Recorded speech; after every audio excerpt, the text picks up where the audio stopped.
I've been where I'm at 17 years, and it's 550 Ooh. souls in school and two preschools and high school association. I do 12 hours a week at prison ministry, so I've got other things I want to do. So Sure. I accepted a call back to my original parish when I started prison ministry. I went back to St. Parish. So, What parish is that?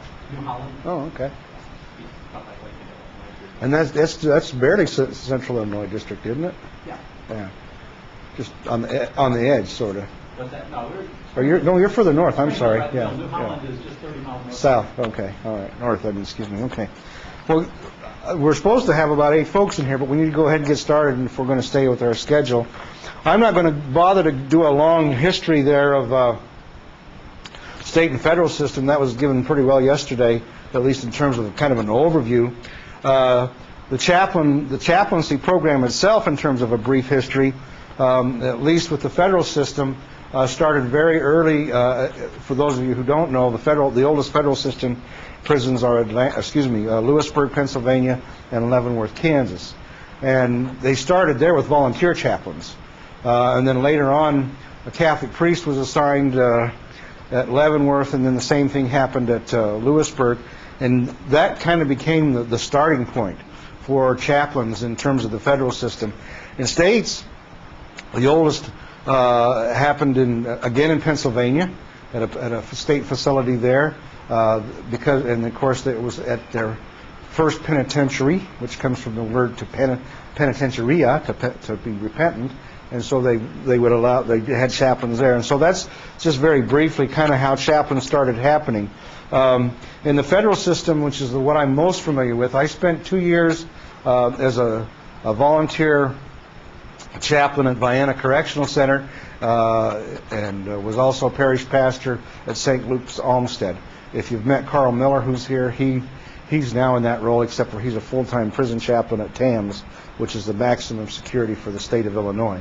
I left from Southern Illinois and went to San Jose to a downtown parish where I continued to do prison ministry with the county jail, which was just a few blocks away from us.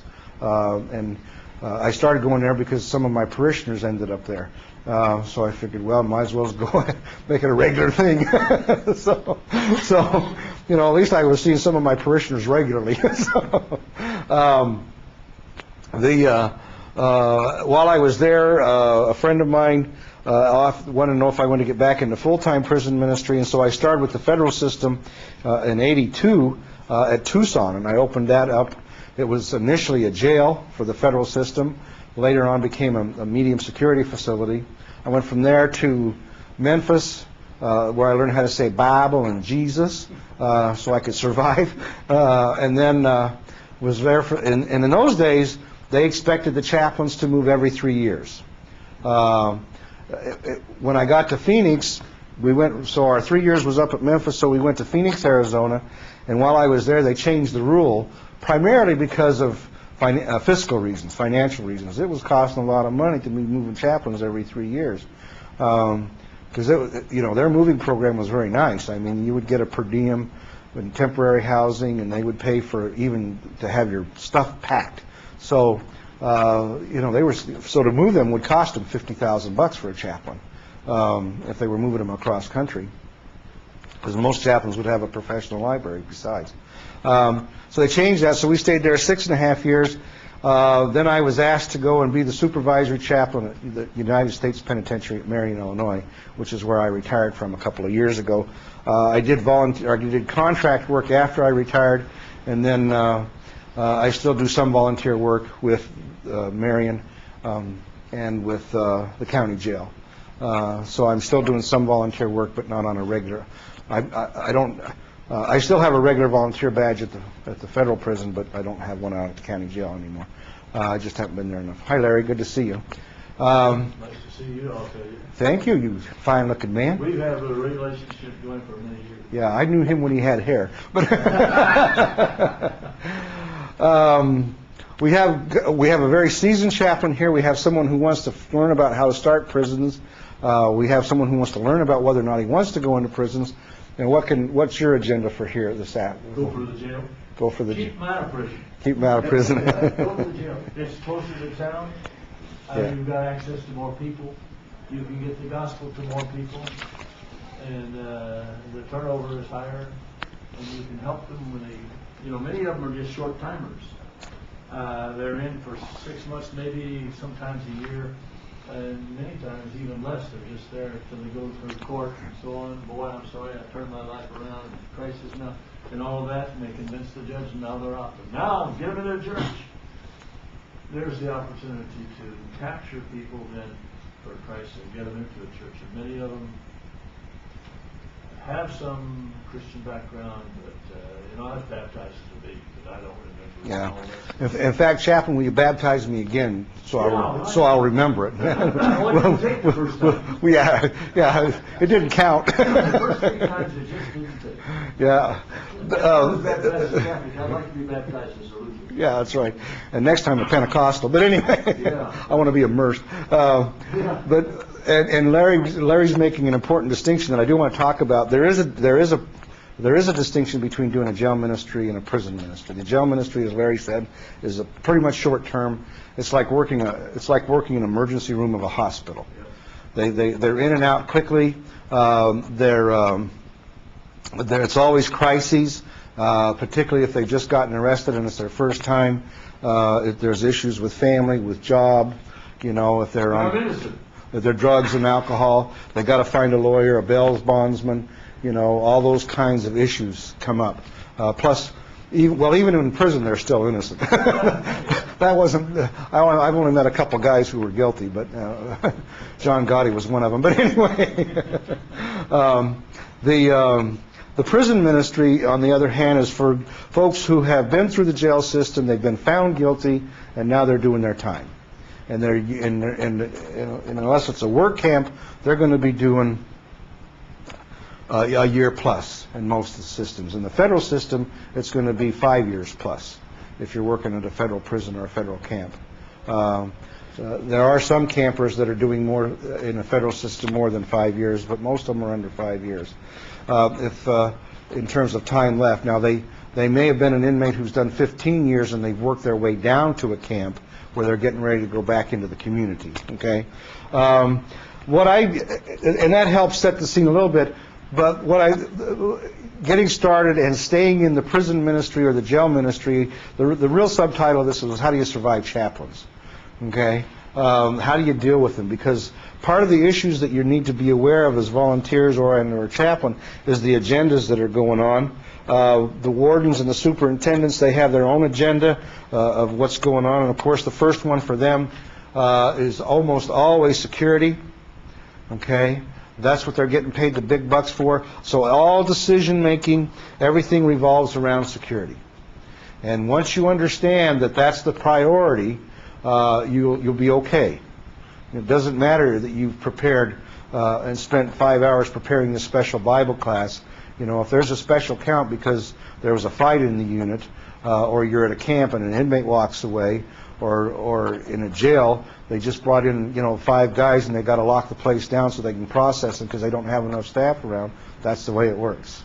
So first rule of thumb, and you heard it talk about it yesterday, is you got to be flexible, flexible, flexible.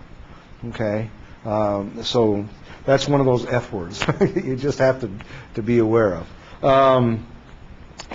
In the federal system, actually I put it in the wrong order here. It should be security and then cleanliness next to godliness, then administration, and administrative concerns, although they're pretty related. Some wardens are very, very high on cleanliness, but then the administrative concerns in terms of staffing the prison and all those sorts of things.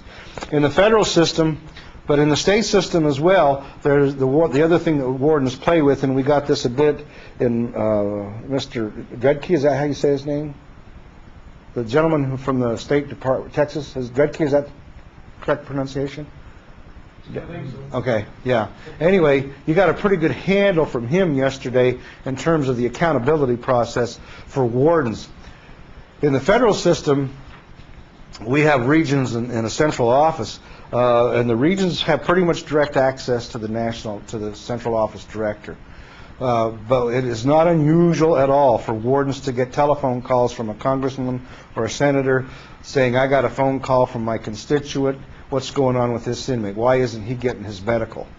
Okay, so even though there's a chain of command, it doesn't count. It does, but it doesn't. And so, in fact, I had to help draft a response for a warden for a phone call that he'd gotten from a senator because an inmate was claiming that I wasn't going to be providing him with his religious diet. And so I had to help draft, the response for the warden to send to the congressman. So even though there's a system, there's still direct access that gets used and folks don't talk about. That plays into the agenda of how decision making gets done and how it affects chaplaincy in terms of your programming. There's the agenda of the inmates. You've heard talk a little bit about already in terms of the type of inmates. I've given you several of my kind of categories: the tough guy groups, the manipulators, the kiss-ups, the depressed, those folks who are always walking around on some sort of a medication, the religious fanatics. Now, the religious fanatics aren't confined to just the Christians, by the way. Okay? There's religious fanatics among the Muslims, among the Jews, among the Native Americans. All the different faith groups sort of have their fanatics that chaplains are going to be dealing with and that you may come across with as a volunteer in that. The other thing that goes on in the prison system is triangulation.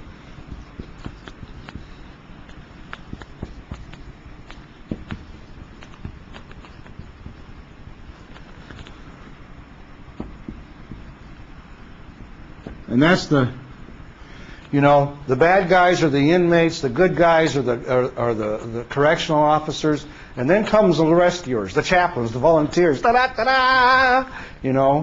doctors, sometimes the lawyers, not very often, but sometimes, the teachers, those kinds of the helping folks, the counselors, they become the rescuers. And so what frequently happens then is the triangulation happens, and you can switch roles.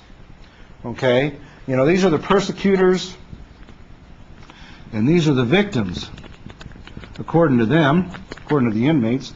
And so you have role switching that can happen. The victim goes to the rescuer and say, "These guys are picking on me." Okay, so then the chaplain goes over and he talks to the correctional officer or to whoever it was that had the problem with. Guess who now feels like the victim? That inmate's always telling lies on me. Okay, and so then pretty soon this guy jumps on you, and then you feel like you're the victim. Okay, so you've got some agenda, some underground language or agendas that are going on in terms of that. All kinds of games that inmates play. There's a code: be loyal. Okay, there are snitches in the system, but they usually lock them up and put them in protective custody. Okay, but the code is that you don't snitch.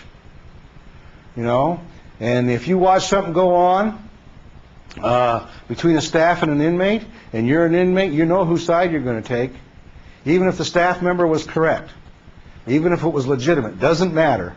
You know what I'm talking about. You've seen it a lot, Charles, I'm sure. Okay.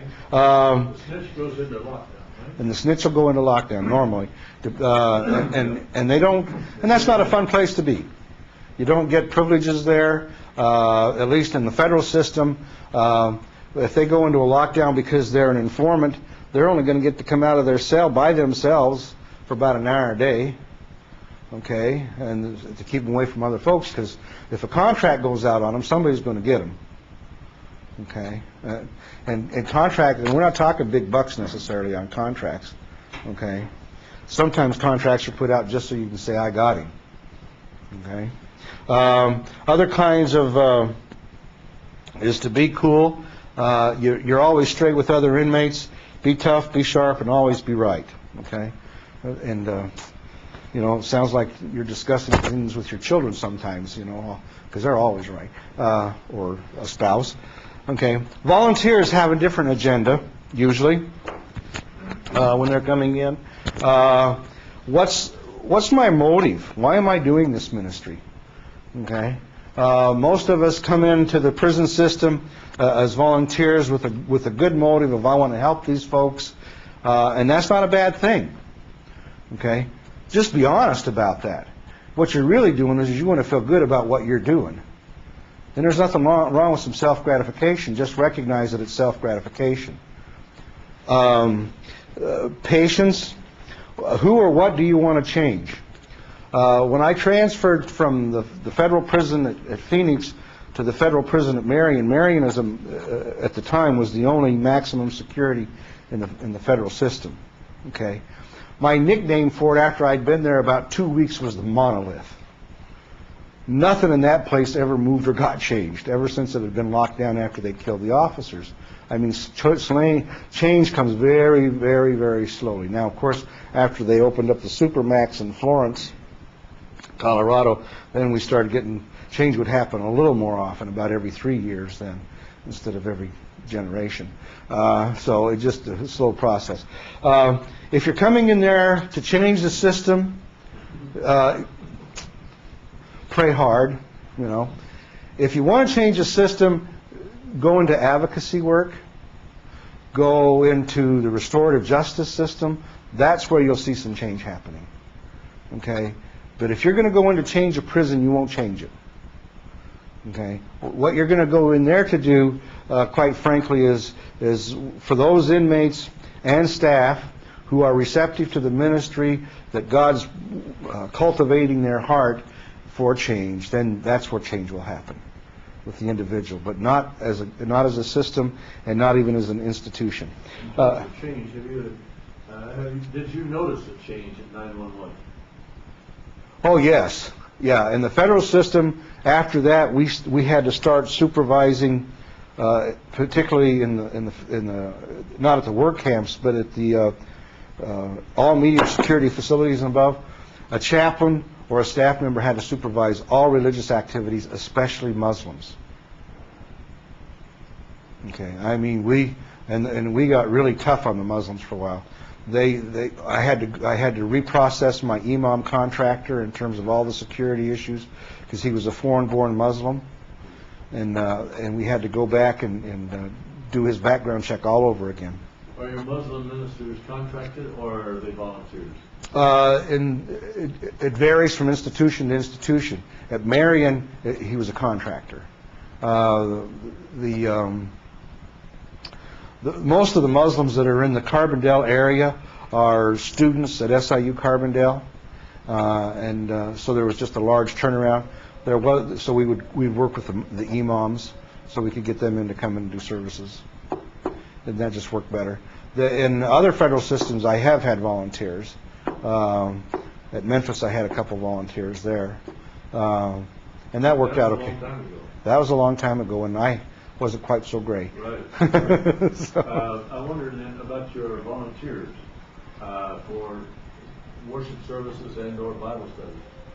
Are you required to have 2 people all the time, or can you, as a Lone Ranger, go in and conduct service? You can do 1 volunteer. See, our supervision requirements are a little tighter than most state facilities. If it's a medium security or above, excuse me, let me rephrase that. If it's a low or above, you're going to be periodically supervised by a chaplain and or a staff member, okay?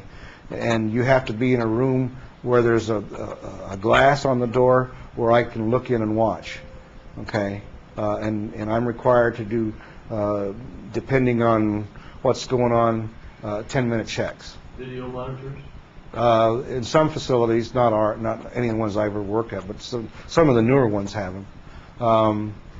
In camps, you don't have to have the constant supervision. The volunteer is basically on their own. Our jails are considered administrative, and so they had to have continuous supervision.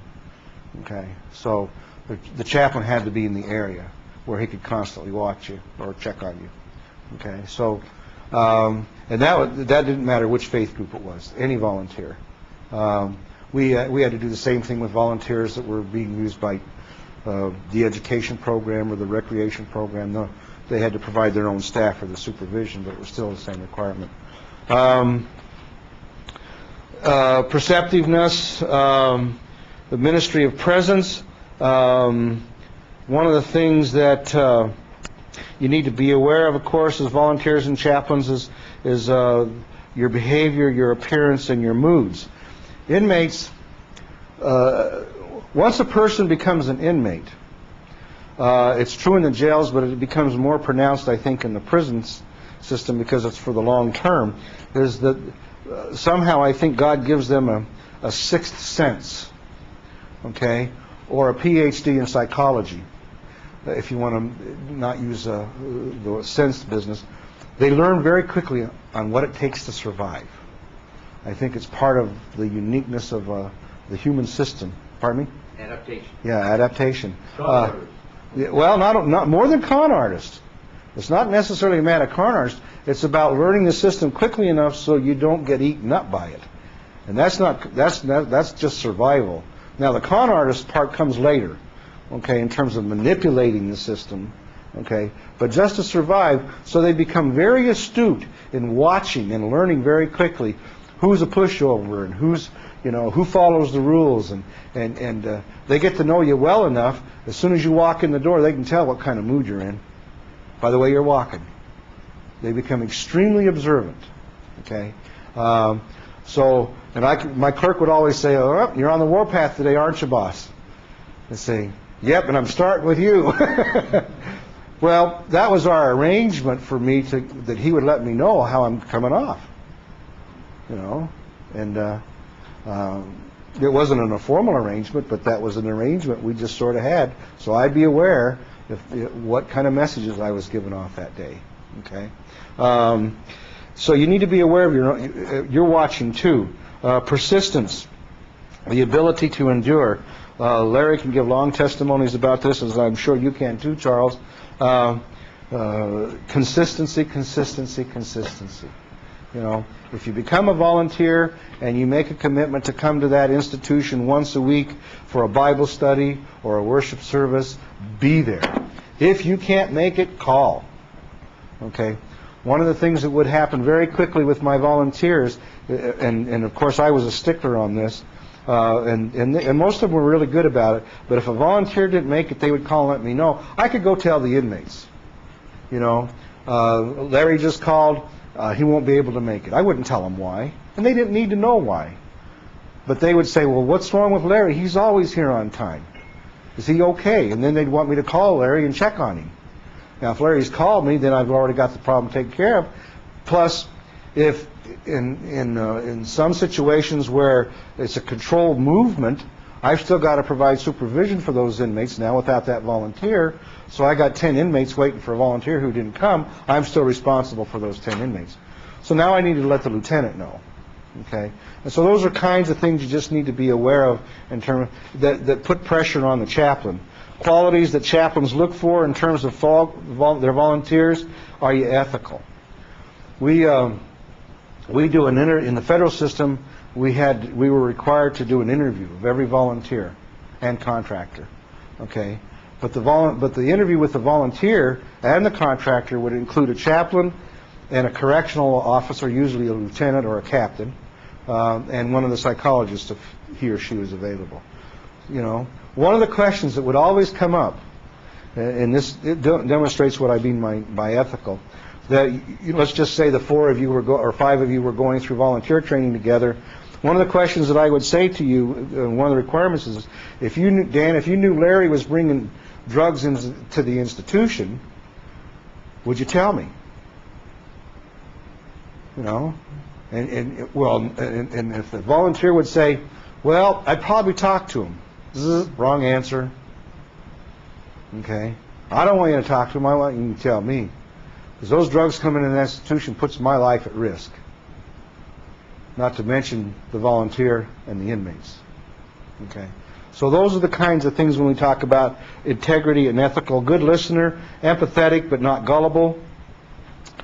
When I got to Marion, I had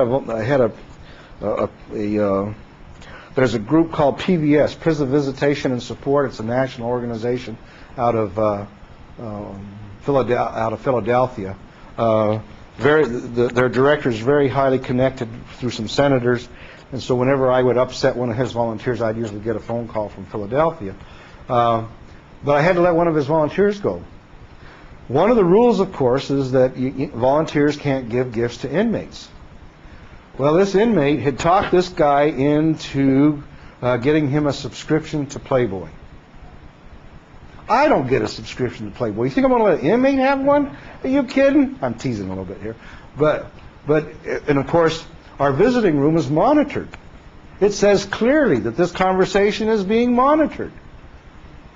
So of course, the security lieutenant gets a hold of me and says, your volunteer's going to be getting a subscription for one of the inmates. I said, oh.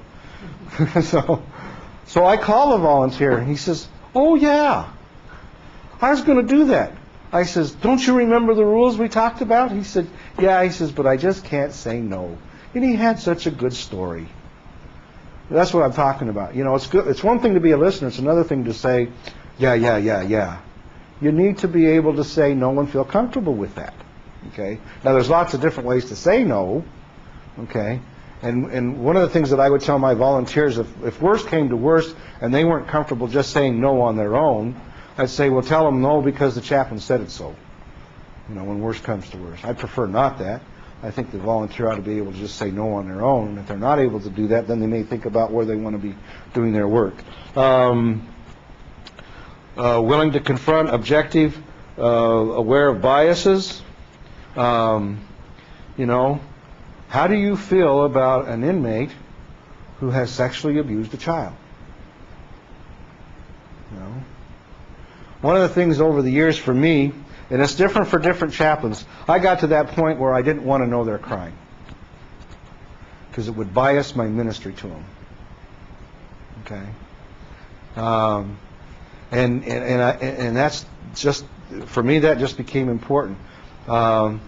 You know, an inmate would file a lawsuit against me, and this happened more than once. An inmate filed a lawsuit against me. I got served from the U.S. Marshals, and then the next day the inmates had a death in his family, and guess who had to go tell him and give him a phone call? You know, you got to know how you feel about those kinds of things, of dealing with folks who are negative. Do you find though that the inmates invariably will start telling you what your problems are? Oh yeah. What their crime is? Yeah, they'll tell me, and I won't stop them because that's usually part of what they are needing, is someone just to listen to them. And one of the things I found about being a volunteer is that the volunteer tends to tell, the inmate tends to tell the volunteer a great deal more than what they dare tell the chaplain, because the chaplain's in the chain of command, whereas the volunteer is not, and that's a hazard for the volunteer. Yeah. Here's the difference between a chaplain and a volunteer. Yep. Chaplain carries keys. That makes us a cop. Yep. Okay, and that gets us into our next section in terms of the perception of the chaplain. The chaplain's role. Most chaplains don't like to see themselves as cops, so I didn't list that, but it's true. Okay, we are perceived by the inmates as cops. Okay, most of the chaplains like to see themselves as a servant or a boss or some combination of there. But basically, they like to think they're a good guy doing the best they can given the resources they have. You know, and if you had to deal with all the people I have to deal with, you'd be grouchy too. Okay, kind of stuff. And so that's part of, you just kind of need to be aware that that's their own perception. The inmates, a cop, an easy mark, a man or a woman of God. Whenever an inmate would get upset with me, more than once have I been told that I'm certainly not a man of God. How can I go around and claim that? You know, yeah, you know what I'm talking about. Pardon me? A Christian would have done that. Yeah, a Christian would have done that for me. You're no Christian. Yeah, you believe in Jesus? Yeah, right. and it's done with a lot more colorful language than that too, by the way. The staff's view, in most prisons and in jails, they're not sure what side the chaplain's on. And so the staff are very skeptical of the chaplains. Because of that skepticism toward the chaplain, guess who else are going to be skeptical toward? The volunteers. Okay? More so. Yeah, because, at least with the chaplain, he can get fired and lose his job. All we can do to a volunteer, unless they do something, and this did happen, happened at Phoenix, by the way. We had a volunteer who made sweaters for inmates and tried to send them in. He ended up getting criminal charges brought against him. Okay? And this was already after we'd already fired him. He continued to do this. So Making sweaters for making sweater, yeah. We at Phoenix we had a camp for women, and this was one of the visitation volunteers, and he really liked the woman he was visiting, and he sewed, he knitted, and crocheted, and so he said he'd make her a sweater and send it to her.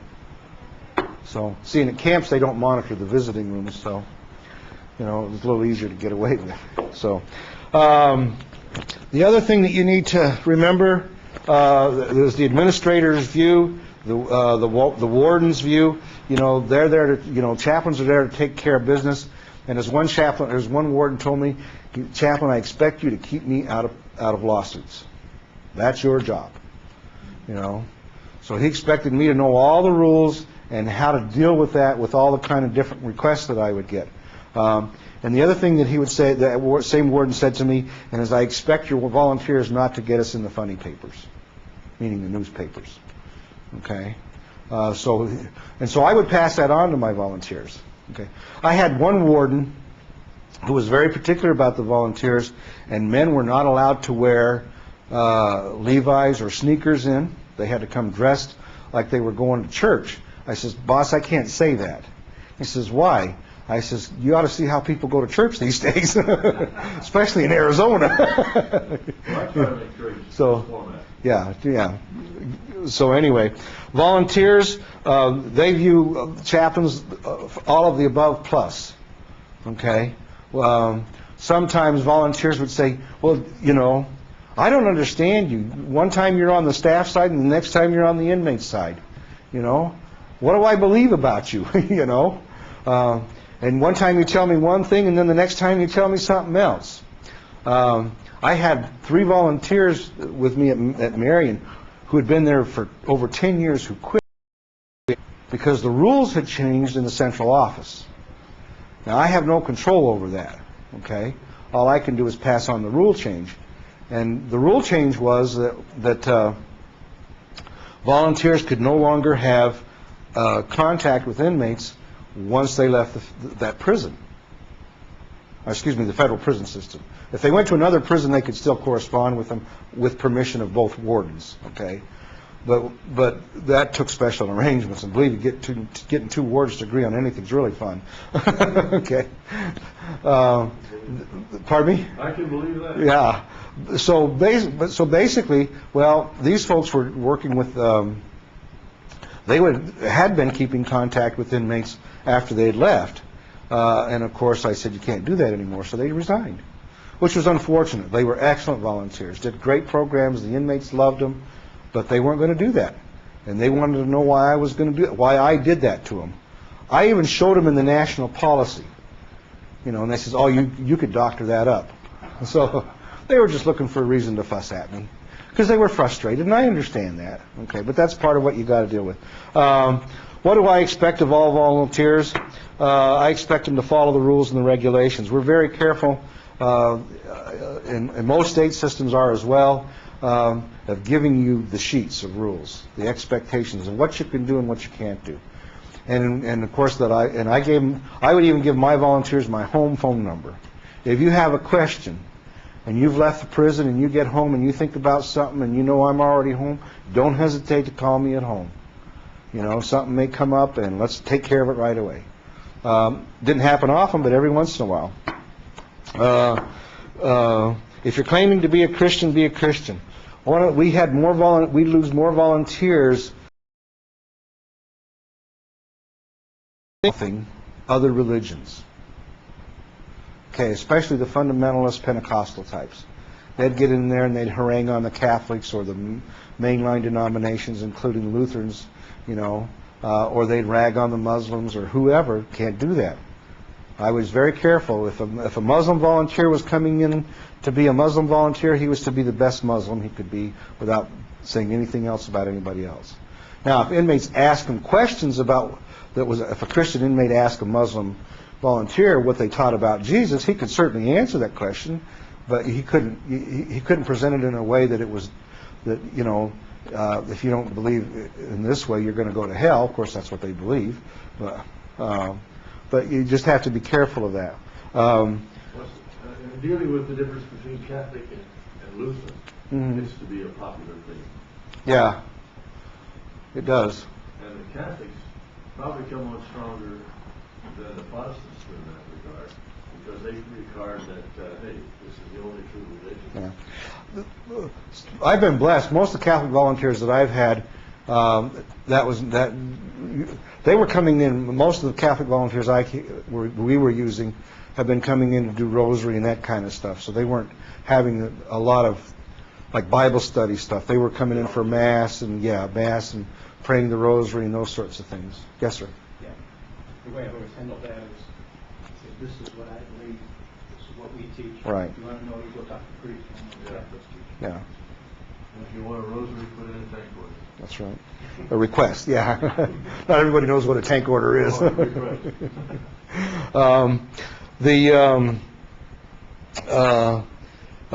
Five concepts that I would always encourage volunteers to work for is teach them how to love.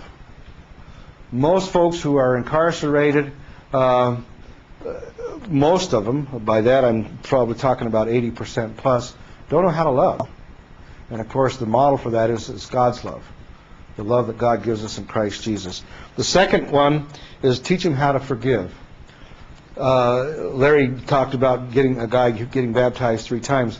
When I was at Phoenix, I hadn't been there very long, and there was a group of volunteers that came in every week from a Pentecostal, non-denominational type group, and of course they would have an altar call every week. Well, after about 9 weeks of watching Robert go up there to every altar call, and of course there was different volunteers, so the volunteers would be all excited. Oh gosh, did you see Robert came up, he gave his life to Jesus, I'm just so excited, you know, that the Lord used me. And I'd say, yeah, Robert did that last week too. And of course then they go, oh, chaplain. Finally, after about the 9th time, I went up to Robert and I said, Robert, I don't understand this. I said, I've seen you in the last 9 weeks never miss an altar call.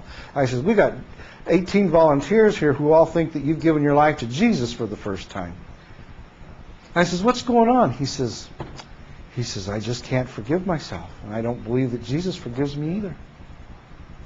So we spent 3 sessions. I put him on call-outs or time to be in the chapel. We spent 3 hours just talking about the whole concept of how Christ can forgive us, even when we're dirty, rotten scum. And thanks be to God, Robert stopped going to altar calls. Well, see, the other reason it came up is because he wanted me to rebaptize him, and I wasn't going to rebaptize him. So, because he'd been baptized as a child, as a Catholic. Anyway, we did do a public reaffirmation of faith, and he thought that was great. Yeah, yeah, we do that, and he thought that was great because he got to publicly stand up. In fact, that's how he started his little talk, because he said, "Can I say something before you bless me?" I said, "Sure." He says, "I want to tell you all, I'm not going to be going to any more altar calls, so stop asking me." I said, "Thanks, Robert." But anyway, the whole business of forgiveness. Now, that's different than forgetting for them. They need to process that memory so that it becomes a learning opportunity so they don't do it again.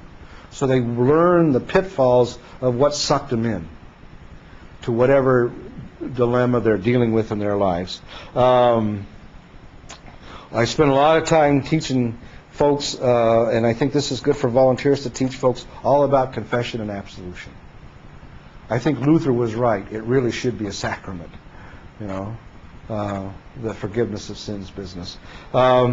Third thing I like to encourage our volunteers and volunteer chaplains to do is to share the gift of self-esteem. And I don't mean the touchy-feely stuff in the sense of feeling loved, but knowing that God loved you enough. It's like one gal said to me, who was really just totally bummed out and just didn't think she thought she was stuff on the bottom of the ocean from the whale. Okay? And I said to her, I said, Bonnie, I said, do you think you're worth dying for? And she says, no. I says, well, God did. Boy, she just got big tears in her eyes, and it made and that opened the door. And she became, in fact, she couldn't keep her away from the chapel after that. Okay? And that was all to the glory of God.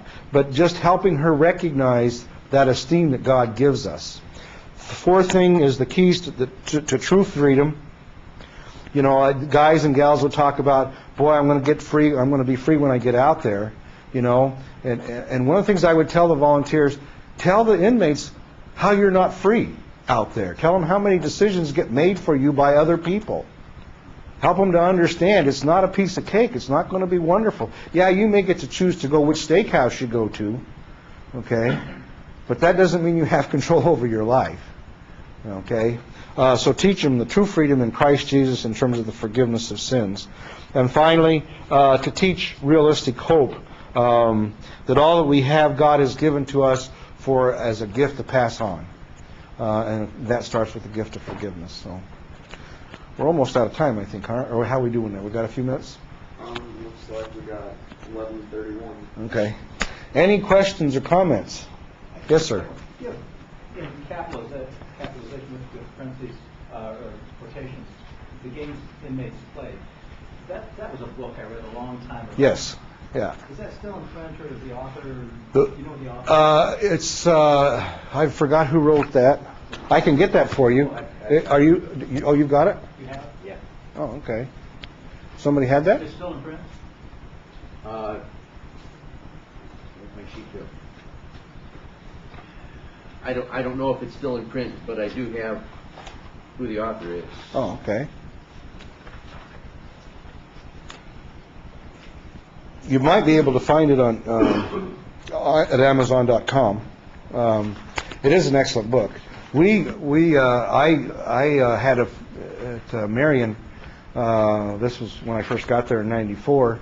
I ordered 5 books and would pass it around to my volunteers during the year and ask them to read it. Games criminals play? Is that the one you're talking about? Yeah, games inmates play or games criminals play. How You Can Profit by Knowing Them, Bud Allen and Deanna Vasta, V-O-S-T-A. Yeah. Now, for those of you, like in your case, Jerry, if you're interested in starting in prison ministry, the American Correctional Chaplain or the American Correction Association puts out a little book called Helping Hands. Okay, and it's a handbook for volunteers in prisons and jails. And as far as I know, it's still available. It's less than $10. Okay, another book that's not too poorly done. It's written by an Orthodox priest out of Hollywood, California, and he doesn't wear sunglasses, so it can't be too bad. There's a book called Prison Ministry Training Guide, and there's some kind of good stuff in here. So if you want to, and that's by Father Dwayne Pedersen. Okay. In getting started, there are a whole bunch of telephone numbers in the telephone book on how to get a hold of the chaplain or the program manager, who to contact to ask for permission to come into the ministry. Are there any clues as to how to access the telephone directory for a correction system, jails especially, but also the prisons, because they're kind of obscure? Yeah, for the jails, start with the county sheriff. Okay, and in fact, if you contact the sheriff's office, usually his assistant will tell you right away who to contact and who the process are. I had to, when I was pastoring at Paducah,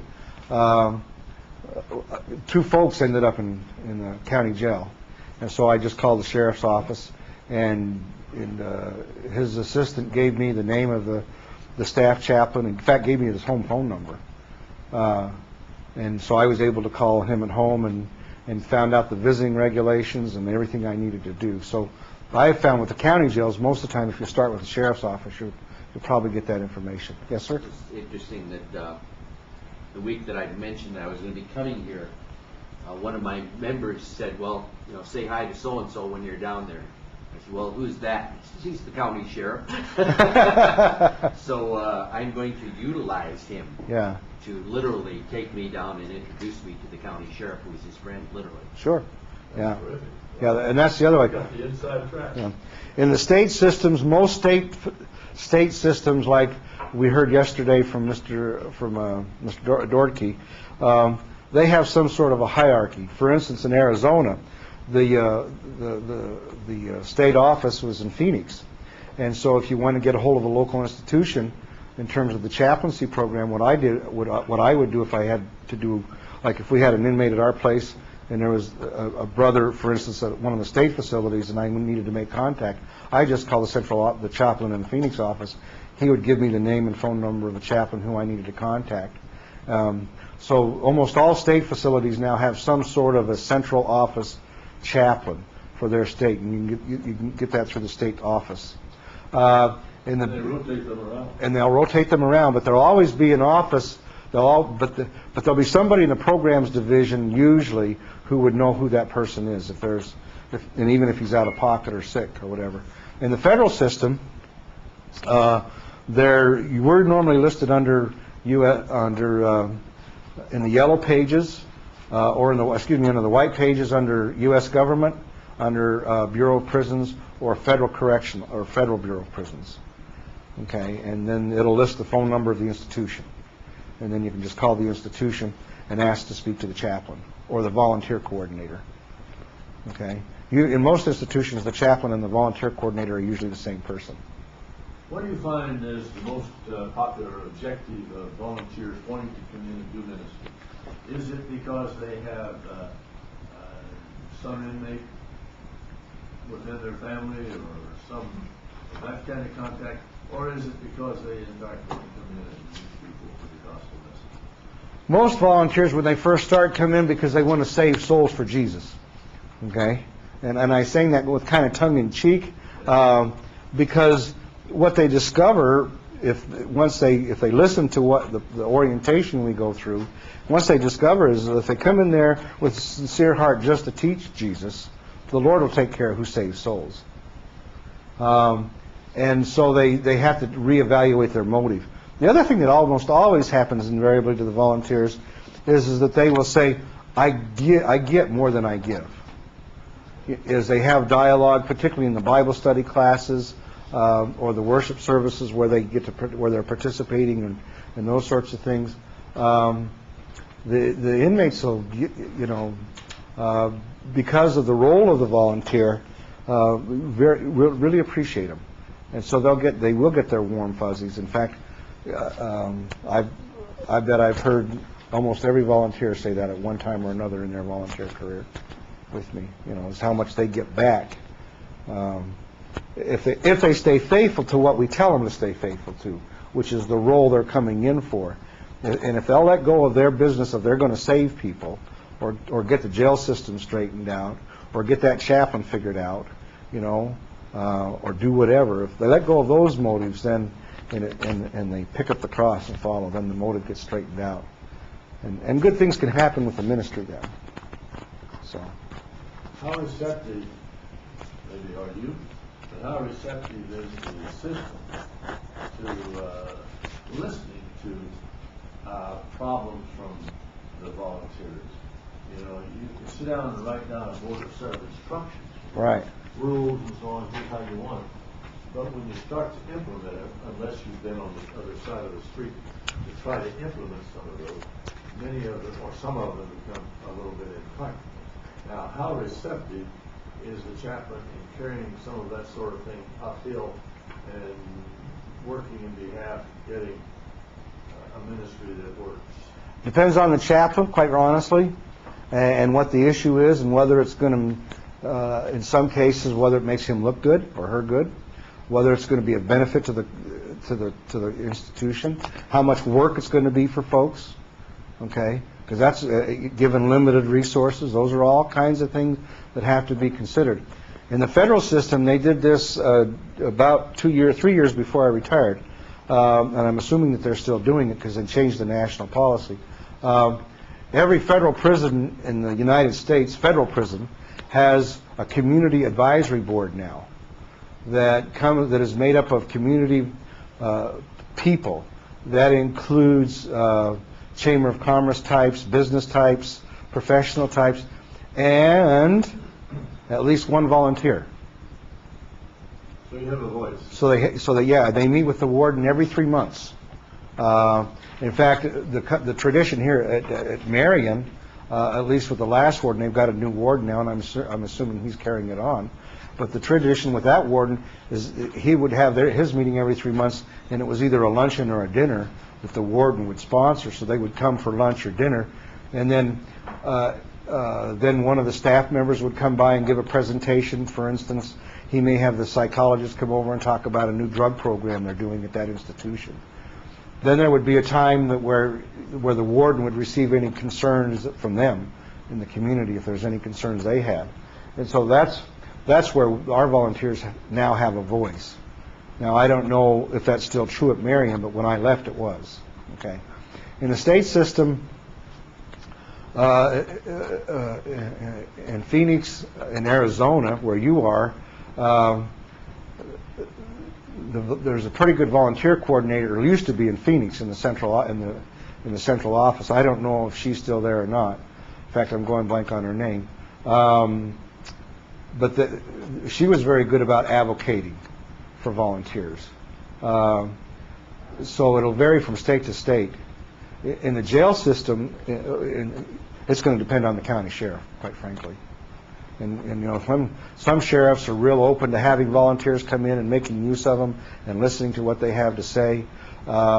Williamson County Sheriff is very open to the volunteer chaplains that he has when there's any ever issues. You can leave him a note, and he'll get back with you. Well, we found that with Sheriff Joe Arpaio, as long as it has a political swing to it, like, yeah, he's very much in favor. Yeah, if he's going to get on TV, he'll. Well, we have all of these volunteers, but whenever the volunteer comes, like in our SHRAC, or the Sheriff's Religious Advisory Council, the chairman, who's a layman, or a volunteer, he says, well, hey, we're here as supporters for the sheriff. Yeah. And I pointed out that, hey, I'm no jockstrap for the sheriff. I'm in here for a different purpose. Yeah. And I don't know whether that went over too well, but... Probably not, knowing that sheriff. He's still sheriffing, huh? He just got reelected. Oh, God bless him. As long as he promotes, get tough on crime, he's going to get Oh, he's going to be reelected, yeah. Especially in Phoenix. Yes, sir. Kind of a technical question. I was serving one of my parishioners in state prison. Okay. I'm not going to go into the specifics of that, but they had zero tolerance. They would not allow wine for communion. Okay. The federal prison did. Yes, still does. Yes, I know. And so I took that specifically to the warden, first of all, who said that he took it to the warden's group meeting, and they were adamant that they would not allow communion for wine use. Right. Have you run into this or heard about this in other areas, other facilities? You're in the state of Illinois. No. Well, no, I'm not. Okay. Because the state of Illinois has that wrestling match right now going on in terms of for the priests to bring in wine or to have wine available for Mass, as well as the Lutherans. And several bishops apparently now have contacted, so I don't know what's going on with that, but I know that's an issue. Do you know, Charles, has that changed? Right now, the priest can bring in wine, but only he can drink it. Oh, okay. Which is Roman Catholic. If you use it here, you've got to use non-alcoholic wine, which is the wine with the alcohol. Right. Well, the whole issue came to this particular state because what occurred was... Oh, you're in Iowa? No. Well, I am now, but that's not where this was. Oh, okay. The situation was that there was a state chaplain working in the state prison who had a half-gallon of wine in his trunk, basically, or would carry it in his briefcase to come in for communion. That's a huge Even though briefcase. he was the only one who received it, Yeah. it was there and in the facility. And they said, that's wrong, that's not going to happen again. Out. If they take that to a federal court, they'll lose, because the federal that's why the feds have it, is because a Lutheran inmate, filed a lawsuit because he wasn't being allowed to receive the wine blood, and won the lawsuit, and it got changed in the federal system because see, in the federal system prior to this, basically the same thing was going on with us. The Catholic priest could have wine for the Mass, and he was drinking it, but that was it. Well, then, when this Lutheran inmate got denied, I know the chaplain very well at the prison where this happened. The inmate came and talked to him, and the reason I know is because the chaplain who he went to was not Lutheran, but he knew me. So he called me up and he says, "Is this part of your theology?" And I says, "Yes, sir." He says, "Is it documented?" And I said, "Yep." So I sent him what I had. It somehow got to the inmate's hands, somehow got to court. Okay? And so that's how it got changed. It was in a federal court. I took that documentation Yeah. in writing to the warden, and he still refused. Yeah. That's the only way that's going to change is through a federal court. But the inmate is the one that has to file it, is it not? Exactly, yeah. I can't. No. Now, the flip side of that, Well, you could, but it won't make any difference. It'll be the inmate that makes the difference. in the Lutheran Church, What? do we, on the flip side of that, in the Lutheran Church, have any problem with, as with the Episcopal, serving non-alcoholic wine or grape juice to the, for communion as one of the elements? Do we have a hard and fast that it shall be wine? Traditionally, it's wine. Many of our traditions, that's tradition, Yeah. but many of our churches, jail, prison notwithstanding, Only with the have exception. the options. Yeah, but that's an exception under pastoral care, Larry. What's that? Meaning at the providence of the pastor for pastoral reasons. Charles? Yeah, I took it to legal counsel of our district, and he said if we took it to court, we probably could win, but it would take several $100,000 To do it? And Yeah, an inmate can do it for free because they're indigent. But for us to spend the resources as a district to do it, Yeah. the resources weren't there to spend. Yeah. He said, you'd have to do appeals, and it would be until you got to federal court, But theologically, where are we in that regard? I don't mean in the jails. No, I mean in our church. The same place I just stated, that for us, it's the wine, the body and blood of Christ. The Scripture says He took the cup, meaning the wine. Well, Okay? you don't know that that's what. Oh, I know. Trust me. It's wine. Yes, we know. It's our theological position. Yeah. It is our theological position. But we have a broad range of differences within our church in that regard.